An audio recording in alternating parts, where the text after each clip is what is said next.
Chairman, thank you so much for being on the program. I don't like the Midwest getting this rep. We are not fraudsters in the Midwest. Where I come from, you like leave your jacket or like leave your phone or leave your laptop in a restaurant. Like you can come back that night and it'll still be there. Yeah, exactly. Ohio's not Minnesota. So look, when you're talking about potentially billions of dollars, I really appreciate the fact that Chairman Comer and the Oversight Committee and committee I happen to be a part of, that we're going to look into this and see what we can find. But this is starting, as we just saw, as you just played, this is starting to add up to like, wow, this is real. I think a couple of problems. One, when you throw this much money out there, the potential for fraud is real. I mean, this is what the Biden administration did, just kept sending money out with these COVID programs. And then two, it looks like, based on what we've seen so far, that the governor and his team, they really didn't want to dig into this. Were there political concerns, political reasons why they didn't want to, pay no attention to what you see behind the curtain, nothing going on there, that they took that attitude? At least that's what it appears. We'll find out as our investigation unfolds. So what is Ilhan Omar's potential tie-up with all of this? She has great connections and what seems to be large structural connections to some of the fraud organizations, the Feed the Children group, some of these restaurants that were overcharging PPP. There's also an enormous amount of Medicaid fraud that has just been charged by the DOJ. What do you think will happen with Ilhan Omar? She's out right now saying that effectively Somalis are the victims here, and doing her best to lie on this issue. I mean, we'll find out. I mean, that's why you do investigations, is to get to the truth. There's all kinds of things swirling out there right now, but we'll dig in there and we'll get to the truth, and then we'll see what the Justice Department does, if anything here. But I do think it was interesting that graph you put up. I think it was, I don't know if you tweeted or someone tweeted it, where it showed her net worth over the last looks like the last 6, 7, 8 years increased dramatically. I don't know how that happens. And if that's accurate, that is certainly a concern. I just don't, I don't know how accurate that is, but if it is accurate, I think that's something you got to look into as well. Are you in favor of banning stock trading for members of Congress? I don't trade stocks personally, so I've not weighed in on it. But if that vote, that bill comes up, I would support it. Would you be in favor of Congress passing? I mean, because this has been like a major question that we've had about the relocation of the Somali populations into such tight bubbles in American cities to like change them inextricably and forever. And this happened in Ohio with Haitian populations. Obviously, this was a big problem leading up to the election.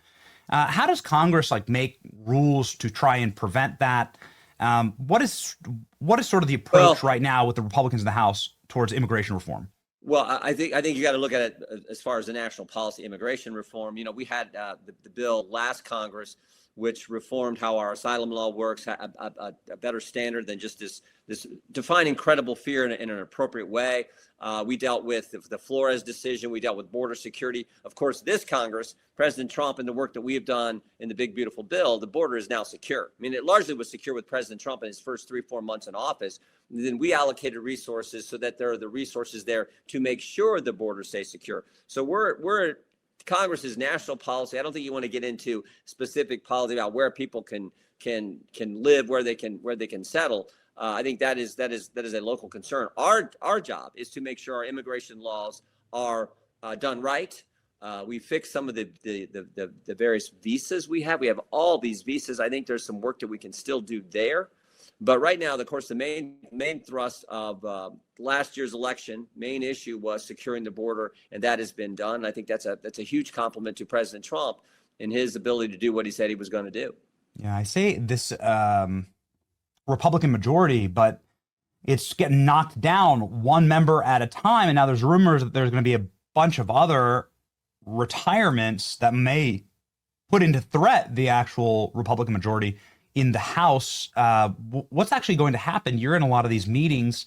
You're very close with leadership. Is this actually going to happen? I mean, no. Punch Bowl's out saying there's going to be 20 resignations. No, that's not going to happen. Look, we've had a couple. We just had a big win last week. Matt Van Epps, great candidate. I actually supported early on in the primary, 10-way primary. We endorsed him early. Great guy, West Point grad, helicopter pilot, kind of guy you want coming into Congress and carrying out the agenda that the American people elected President Trump and us to do. So I think we'll be fine. Now, the midterms are always tough. Everyone knows this. When you're the party in power in the White House, Midterms elections are typically difficult for that party. But I think we can prevail for a number of reasons. One is the big, beautiful bill will start to take effect. I mean, the tax cuts and the regulatory reform, all the good things we did in there, I think people are going to start feeling that the component in the tax code that encourages school choice, empowering moms and dads to send their kid to the best school, the school that they think is going to give them the best education. That is all good.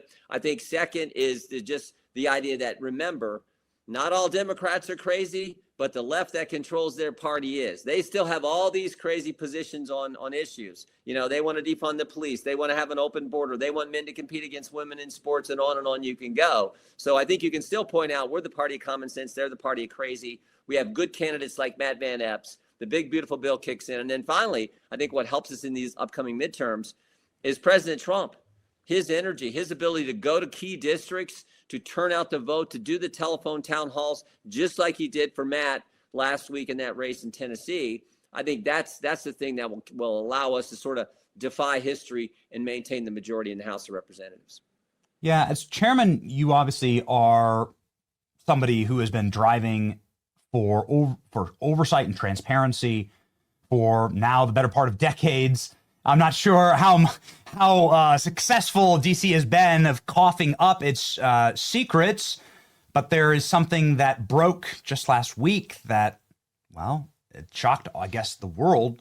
The January 6th pipe bomber, something that we've talked about pretty extensively on this show, something that sort of broke a lot of people's ideas about what was potentially going on here. Seems very confusing. It seems like the information is getting muddled. The media's out saying he was a Trump supporter. His family's out saying he wasn't. What's going on here? What was your initial reaction to Brian Cole? Yeah, I think the main takeaway is just good old-fashioned police work, and that Kash Patel and Pam Bondi and this Justice Department actually did their job and found and told us who this individual is. You know, all during the Biden administration, I used to say it sort of half joking, but there was, like in any good humor, there's some truth behind it. It was like, who planted the pipe bomb, who leaked the draft opinion on the Dobbs decision, and who put cocaine at the White House? And the Biden administration could never give us answers to any of those questions. Well, here we have the Trump administration, the Bondi and Patel Justice Department saying, we found the guy who did this. Now, almost 5 years ago. So this, I think, is that to me is the key takeaway. We'll find out all the details about this individual, why he did this terrible thing. But I think the real takeaway is Kash Patel and his team were able to do good old-fashioned work, the kind of work the FBI is supposed to do, and find this guy, versus the kind of thing we saw with, Director Wray and the Garland Justice Department, which was the weaponization of the Justice Department against we the people. How could they have missed this guy? I don't know. We've been looking at this. We've been asking questions after question, asking for information. But Wray, the one thing you can sort of take away from Chris Wray is he never really gave us all the information that we should have received, as evidenced by all the things we're now getting from Director Patel. I will look at the Catholic memorandum in the Richmond field office where they said pro-life Catholics are extremists in this memo. We asked for all the information, and Director Wray said, "Oh, you've got it all." Well, Kash Patel gets in there, Director Patel gets in there, and we get all kinds of additional information that contradicts things Wray told us, like that it was an isolated incident in this just one Richmond field office, when in fact it was in multiple field offices around the country. So that to me was, again, another key takeaway, is just night and day compared to Wray and Garland versus what we now have in Director Patel and Attorney General Bondi. You're bringing in Jack Smith for a deposition, right? Yeah. You're putting him under oath. What do you think you're going to learn? Well, we've already deposed 3 of his deputies. One of them we actually referred for criminal indictment to the Justice Department because we felt he was totally obstructing our investigation. So we're going to bring Mr. Smith in. We've received a number of communications and documents that are important before you bring him in for a deposition. So we're looking forward to that. I think one of the key questions is, why did you wait until the Speaker of the House, Speaker McCarthy, became Speaker before you went back and subpoenaed his information? I mean, what was that all about? They got 2 months of his call records. Who he called, who called him, when the call took place, how long the call lasted. And if Speaker McCarthy initiated the call, they knew where he was located when he did so. Well, you can track and pattern an individual's life over a 2 month. They did it for me for 2.5 years, for goodness sake. So I think that's a line of question. Why all these members of Congress did you go get their call logs and text message data, not the actual message, but when those messages took place and who they were texting? Why did you go get that? And again, for the speaker, they did it after he became speaker. And this was supposed to be about January 6th, which was 3 years prior, for goodness sake. So I think there's a number of questions we have for Mr. Smith. We'll have him in a deposition now in 10 days, and we're looking forward to that. Yeah. Well, Merry Christmas to Jack Smith.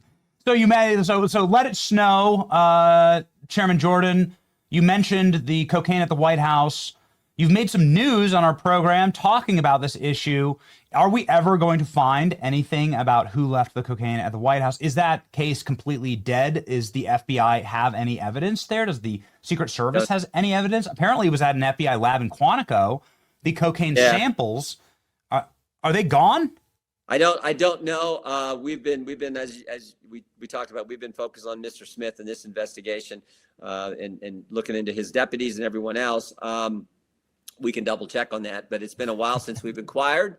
I just remember saying that last Congress, like, why don't we know anything about that? And frankly, the Dobbs decision as well. Remember that led, because of that leak, we had an assassination attempt on one of our Supreme Court justices, Justice Kavanaugh, and the amount of security that the Supreme Court had to have in the aftermath of that. Who leaked that? That has never happened. It's not supposed to happen. So you would think we would know. You would think we would know who put cocaine at the White House too. I think you and I have an idea who it might have been, but maybe we'll never know who. We'll see. Still nothing. Just in closing here, there was a little bit of a brouhaha between Elise Stefanik and Mike Johnson about some legislation that would prevent spying from our intel agencies on presidential candidates. Yeah. Could you please explain what happened there? And two ships passing in the night. What was that about? What was the result? It seems like the result was satisfactory to Elise. Yeah. No. This is good. This is good legislation. This is a good proposal that is going to stay in the bill. I supported it 100%. Particularly, you think about all the weaponization we've uncovered and what we've been focused on stopping. And frankly, as I said, what happened to me and others when the Justice Department goes and gets your phone logs, for goodness sake. So I thought this was a good provision. Looks like it's going to stay in. I think there was some confusion with what Mr. Raskin wanted, which shouldn't frankly have carried much weight at all. This should stay in, and it looks like it's going to stay in. So I appreciate Lisa's work on this now for a long time. And of course, the Speaker's willingness to make sure it stays in the National Defense Authorization legislation, which is a big bill that's slated to pass later this week.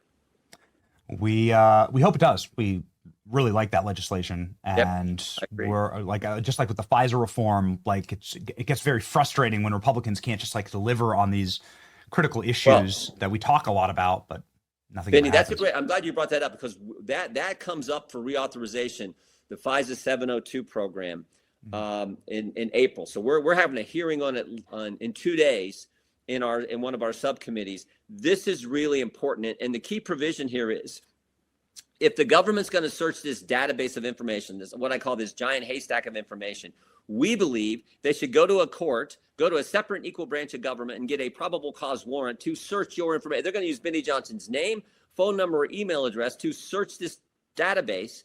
They need to go get a warrant. And so we lost that legislation 212 to 212, tie vote in the House 2 years ago. This is important that we get this passed as part of the reauthorization. So we're already starting to work on that. But it fits in with what Elise was doing here. And this idea, you got to tell people if you're going to go investigate. It can't be some secret investigation you're doing into President Trump, like we saw with the whole dossier, and using that as the basis to go to the FISA court and get a warrant and all the crazy stuff they did. So it's all part of that.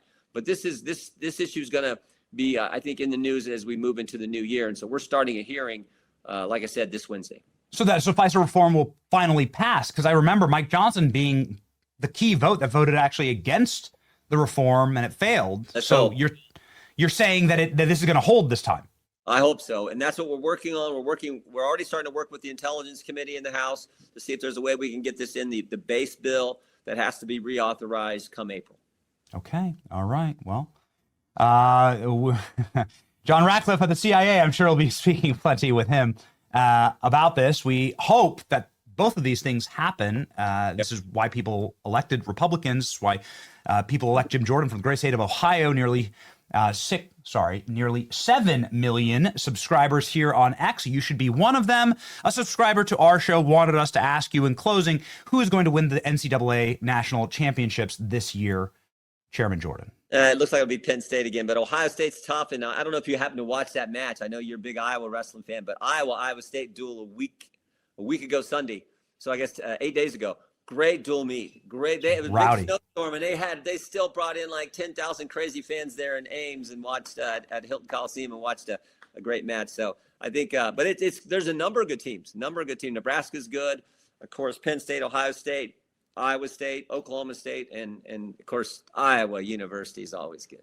You gonna be there this year with the president? We're planning on it. It's in Cleveland this year, so we're looking at that. Yeah, getting the boys and some of my buddies all together. We're thinking about going. And I don't know, maybe the president will want to go again. It was such a big hit last year in that heavyweight match. We'll see what the president wants to do. Huge hit. We'll see. All right. Thank you, Chairman Jordan. Take Godspeed. care. Merry Christmas.